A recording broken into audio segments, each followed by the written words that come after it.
Hi, this is John, and in this clip, I'll be talking about your work area. First off, you want to make sure that your work area is kept clean and neat. When you're done using tools, make sure that you place them back in the appropriate location.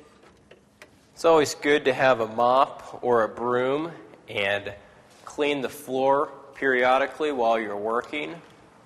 Lighting is another important aspect of a safe workshop. You want to make sure you have plenty of light and that you can always see clearly what you are working on. And lastly, it's always good to have an identified safety zone. Here we have a joiner, and around that joiner we have a yellow area marked out. The way the safety zone works, if I am using the joiner, I'm the only one allowed inside of that safety zone. This is going to avoid distractions, or it's going to avoid anybody walking in the way of where a piece of stock might be coming through or a blade might be cutting.